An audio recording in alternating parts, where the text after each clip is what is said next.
आज जया बहुत खुश थी क्योंकि उनका इकलौता बेटा राहुल सालों बाद कामकाज से छुट्टी लेकर घर वापस आ रहा था और वो चाहती थी कि अब उसके बेटे राहुल की शादी उसकी सहेली सुषमा की बेटी पलक से हो जाए, जो कि बहुत खूबसूरत और मॉडर्न ख्यालों की लड़की थी। उसे अपनी खूबसूरती का बहुत घमंड था। जया और पलक दोनों घर को सजाने में लगी थी कि तभी अचानक दरवाजे की घंटी बजती है। जया जल्दी से जाकर दरवाजा खोलती है और जया और पलक की आंखें फटी रह जाती हैं क्योंकि राहुल शादी करके अपने साथ अपनी पत्नी राधा को लाता है।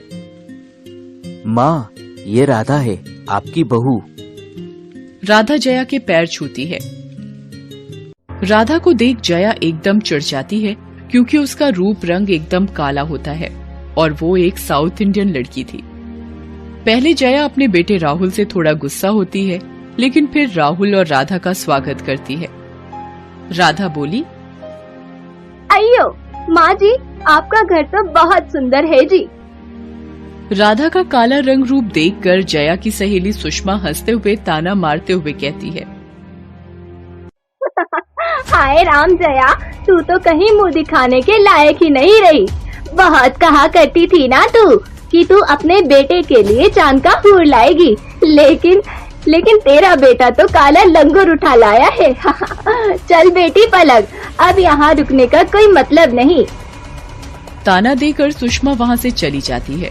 सुषमा का ताना सुनकर बेचारी राधा को बहुत बुरा लगता है और जया भी अपनी बहू के सांवलेपन की वजह से उसे नापसंद करने लगती है और उससे चिढ़ी चिढ़ी रहती है।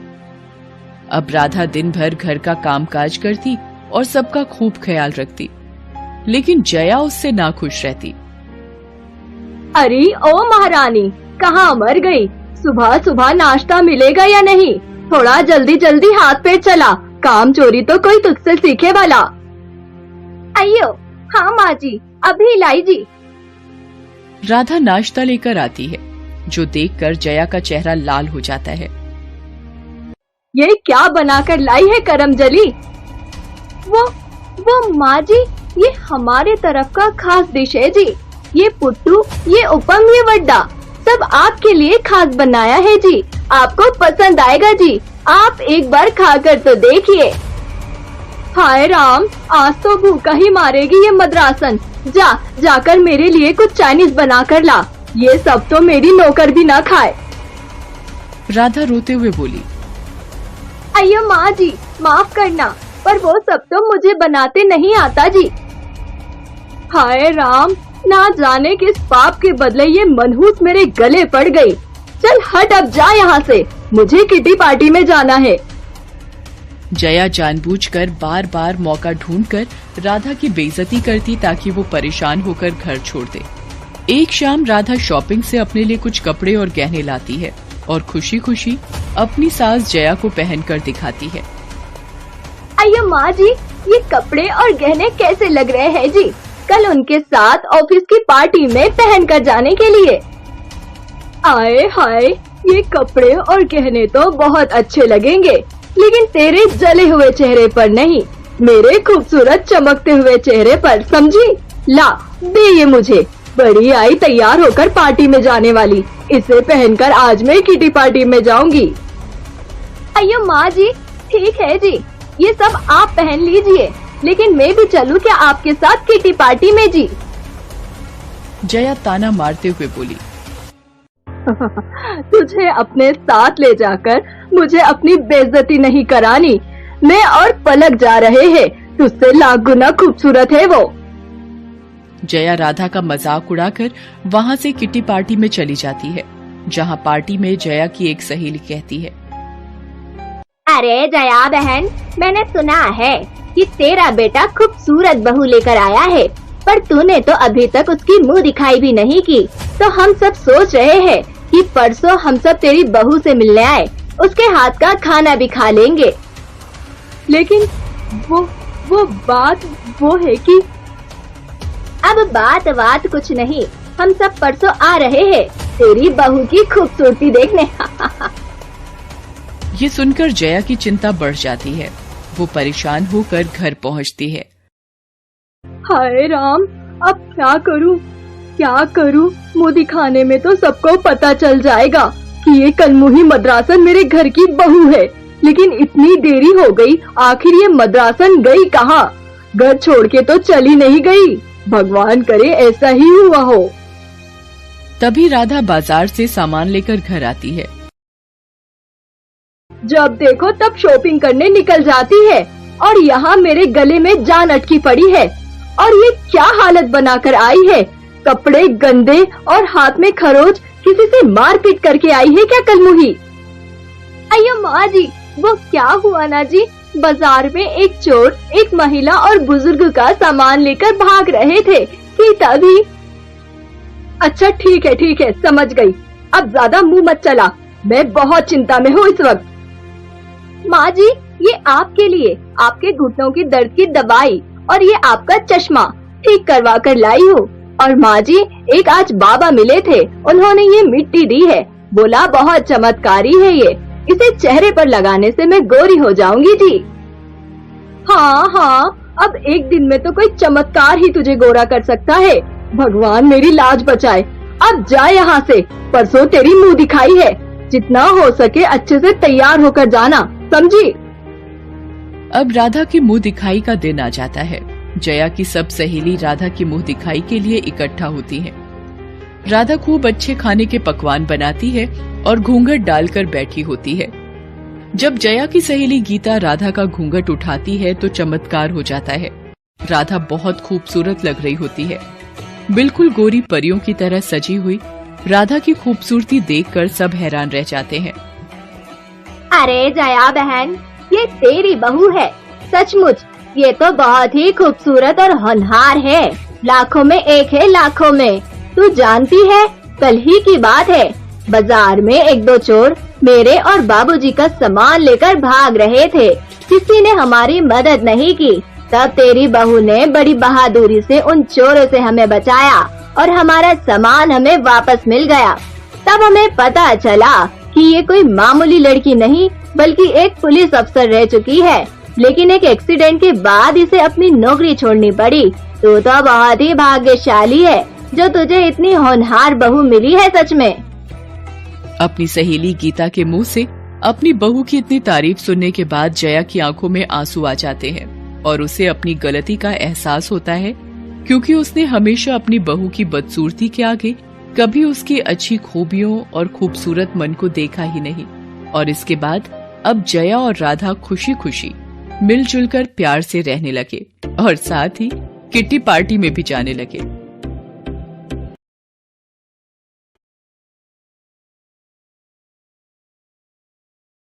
ये कहानी है नताशा की। नताशा बड़े घर की इकलौती बेटी थी। पिता बड़े बिजनेसमैन थे, तो किसी बात की कभी कोई तकलीफ नहीं हुई। उसने जो चाहा, जो मांगा, उसके पापा ने उसे दिला दिया। जिस चीज के लिए उसके पापा या मम्मी ने मना किया तो उसे अपनी जिद से पूरा कर लिया। 3 महीने पहले उसने एक ऐसी ही जिद की थी। नो नो नो मतलब नो। तो फिर इस बार क्यों मना कर रहे हैं? बेटा, मना इसलिए कर रहा हूं क्योंकि तुम गोवा अकेले जाना चाहती हो। तुमको जहां जाना है जाओ, लेकिन अकेले नहीं। तुम अभी छोटी हो। पापा, 23 की हो गई हूं मैं। कब तक आपके लिए छोटी रहूंगी? ठीक है, आप लोग मुझे नहीं जाने देना चाहते तो ये सही, लेकिन आप लोग भी कान खोलकर सुन लीजिए। आज के बाद मैं कहीं नहीं जाऊंगी। कहीं नहीं, कहीं नहीं, कहीं नहीं। सारा दिन अपने कमरे में ही बंद रहूंगी। आखिरकार नताशा की जिद की जीत हुई। वो अकेले ही गोवा घूमने चली गई। गोवा के समंदर किनारे ही पहली बार उसकी मुलाकात ध्रुव से हुई थी। दोनों एक ही दुकान पर नारियल पानी पी रहे थे। ध्रुव एक मिडिल क्लास फैमिली का लड़का था और एक मार्केटिंग कंपनी में काम करता था। पहली ही नजर में नताशा को ध्रुव से प्यार हो गया। गोवा में ही उन दोनों ने साथ जीने मरने की कस्में भी खा ली। इस बार नताशा जब गोवा से अपने घर लौटी तो एक नई जिद लेकर, और वो जिद थी ध्रुव से शादी की। ध्रुव अच्छे घर का लड़का था। नताशा के माता पिता को पसंद भी था, लेकिन दोनों फैमिली के स्टेटस में जमीन आसमान का फर्क था। फिर भी नताशा की जिद के आगे दोनों झुक गए और उसकी शादी ध्रुव से हो गई। शुरू में तो सब ठीक ठाक रहा, लेकिन 1-2 महीने बाद ही नताशा को इस घर में दिक्कत होने लगी। क्या हुआ नताशा? नींद नहीं आ रही है क्या? आएगी भी कैसे?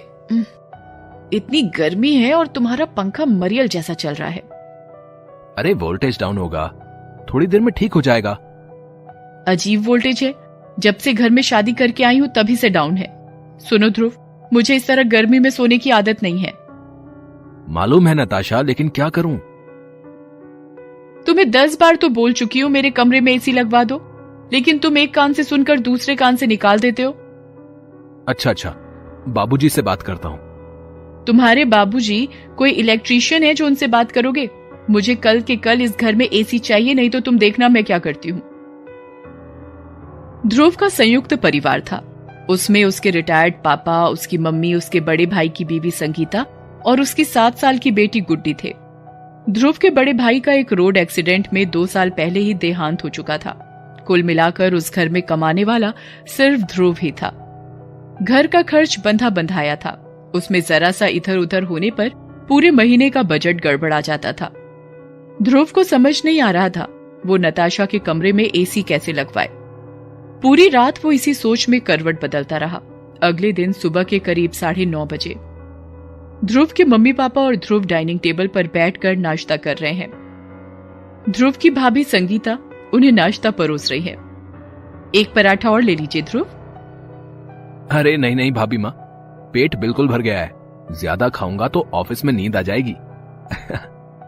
आपको दूं बाबूजी पराठा? बाबूजी कुछ जवाब देते उसके पहले नताशा वहां आई और डाइनिंग टेबल पर बैठ गई। क्या बात है बहू, तबीयत तो ठीक है ना? क्यों, क्या हुआ मेरी तबीयत को? बिल्कुल फर्स्ट क्लास है। नहीं, वो आज तुम बहुत देर से जगी, इसीलिए पूछा। मुझे आप लोगों के जैसे मिडिल क्लास की तरह सुबह सुबह जगने की आदत नहीं है। मैं हमेशा 11-12 बजे जगती हूँ। नताशा, ये तुम माँ से कैसे बात कर रही हो? क्या मतलब कैसे बात कर रही हूँ? जो फैक्ट है वही तो बता रही हूँ। ध्रुव बात को ज्यादा बढ़ाना नहीं चाहता था, इसीलिए चुप रहा। उसके ऑफिस जाने का समय भी हो रहा था, इसलिए वो ऑफिस के लिए निकल गया। आज नताशा दरवाजे तक उसे छोड़ने भी नहीं आई। नहीं तो अमूमन वो ध्रुव को दरवाजे तक छोड़ने आती, उसे बाय कहती, तभी वो ऑफिस जाता। उसी दिन दोपहर में। अरे नताशा, जरा सा एक काम कर दोगी? कैसा काम? सुनो ना, गुड्डी के स्कूल बस का समय हो गया है, मैं उसे जाकर ले आती हूँ। तुम जरा 2 सीटी के बाद कुकर बंद कर दोगी? आपका दिमाग खराब है क्या? मैं आपकी नौकर हूँ क्या? मैं अपने घर में 1 गिलास पानी लेकर भी नहीं पीती थी। 5-5 नौकर लगे रहते थे मेरे आगे पीछे। आप मुझसे कह रही हो कुकर बंद करने? आपको होगी इस तरह नौकरों की तरह काम करने की आदत, मेरी नहीं। अरे तुम तो गुस्सा हो गई, मैं ही कर दूंगी बंद। करिए नहीं करिए उससे मुझसे कोई मतलब नहीं है, लेकिन आज के बाद मुझे इस तरह से कुछ करने के लिए कहा तो ठीक नहीं होगा। घमंड में चूर नताशा किसी को कुछ नहीं समझती थी। जिस भाभी माँ को ध्रुव इतना सम्मान देता था, उसी भाभी माँ यानी संगीता को उसने खूब खरी खोटी सुनाई। वो बेचारी भी चुपचाप सुनती रही। उसी रात जब ध्रुव और नताशा सोने की तैयारी कर रहे थे तभी, ध्रुव, एसी का क्या हुआ? नताशा, समझा करो, अभी हाथ बहुत तंग है, तुम कुछ दिन इंतजार कर लो। लेकिन नताशा उस दिन कुछ और ही मूड में थी। ध्रुव ने जैसे ही कुछ दिन और इंतजार की बात कही, वो झूठ मूठ का जोर जोर से चिल्लाकर रोने लगी। उसके रोने की आवाज सुनकर सभी लोग उसके कमरे में आ गए। क्या बात है ध्रुव, बहू क्यों रो रही है? अरे कुछ नहीं बाबूजी। क्या कुछ नहीं? क्या कुछ नहीं? मेरा जीवन नरक बनाकर रख दिया है तुम लोगों ने। अरे बहू, ऐसा क्या हो गया? तुम क्यों ऐसी बातें बोल रही हो? देखिए माँ जी, मुझे आप जैसे मिडिल क्लास लोगों की तरह इतनी गर्मी में सोने की आदत नहीं है। मैंने ध्रुव को अपने कमरे में एसी लगवाने को कहा, लेकिन ये हर दिन टाल रहा है। कभी कहता है लास्ट मंथ है, कभी कहता है बजट बिगड़ जाएगा, कभी कहता है बाबूजी से पूछूंगा। देखो बहू, तुम बिल्कुल सही कह रही हो। हम मिडिल क्लास लोग हैं, हमारी इनकम बंधी हुई है, इसलिए हमें सोच समझकर खर्च करना होता है। देखिए बाबूजी, मुझे क्या पता था कि मैं कंगालों के घर ब्याह कर जा रही हूँ। आप लोग की हैसियत नहीं है तो मैं अपने पापा को बोलने जा रही हूँ एसी के लिए। अरे बेटा, ऐसा मत करना, मैं अपने पीएफ से पैसे निकलवा कर तुम्हारे लिए एसी लगवा देता हूँ। लेकिन नताशा ने किसी की नहीं सुनी और सभी के सामने अपने पापा को फोन कर दिया। अगले ही दिन उसके कमरे में एसी लग गया। अब तो उसे जिस भी चीज की जरूरत होती वो अपने पापा को कह देती। ध्रुव को बहुत बुरा लगता, लेकिन वो जानता था कि वो किसी बात के लिए उसे रोकेगा तो घर में फिर कलेश बढ़ेगा। धीरे धीरे नताशा के नखरे और बढ़ने लगे। घमंड में चूर वो सभी से और भी मिसबिहेव करने लगी। वो छोटी सी गुड्डी को भी नहीं बख्शती, छोटी छोटी बातों के लिए सभी को ताना देती। अब तो वो ध्रुव को अपने परिवार से अलग रहने के लिए जिद करने लगी। हाँ, तो तुमने क्या सोचा ध्रुव? किस बारे में? यहाँ से अलग होने के बारे में। नताशा, मैं अपने परिवार को नहीं छोड़ सकता। क्या कहा, नहीं छोड़ सकता? ठीक है, तो तुम शाम को लौटो ऑफिस से, तब देखो मैं क्या करती हूँ। ध्रुव इन दिनों बहुत टेंशन में रहने लगा था। उस दिन भी जब नताशा ने ऐसा कहा तो वो पूरे रास्ते बाइक में बैठा यही सोचता जा रहा था। उसे लग रहा था कि आज घर में फिर कुछ बवाल होगा। फिर से नताशा उसके बूढ़े माँ बाप और विधवा भाभी को भला बुरा कहेगी। इन्हीं बातों को सोचता वो इतना परेशान था कि उसे पता ही नहीं चला कि ट्रैफिक की बत्ती लाल हो गई है। वो आगे बढ़ गया, तभी दूसरी ओर से आ रही बस से उसकी बाइक की टक्कर हो गई। ध्रुव लहूलुहान हो बेसुध सा होकर वहीं गिर पड़ा। उसके एक्सीडेंट की खबर जैसे ही पुलिस वालों ने उसके घर में दी, घर में हड़कंप मच गया।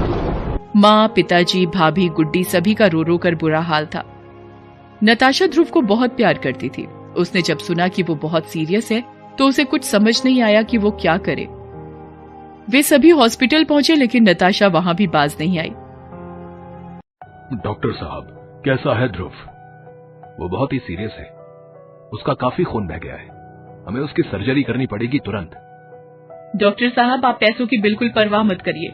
आप जितने कहेंगे, 1,00,000, 2,00,000, 5,00,000 या 10,00,000, उतने पैसे आपको मिल जाएंगे। बस आप ध्रुव को ठीक कर दीजिए। अगर पैसों से ही सभी ठीक हो जाते तो इस दुनिया में कोई भी अमीर आदमी बीमार नहीं होता। कोई अमीर आदमी मरता ही नहीं। देखिए, आपके पैसे बहुत अच्छे हैं, लेकिन भूख लगेगी तो आपको रोटी ही खानी होगी। आप पैसे खा सकती हैं क्या? बीमार हैं तो दवा लेनी होगी। आप पैसे सिरहाने रखकर ठीक हो सकते हैं क्या?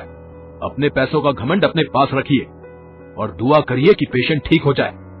और हाँ, जल्दी से ब्लड का इंतजाम करिए, नहीं तो पूरी दौलत देकर भी पेशेंट की जान नहीं बचेगी।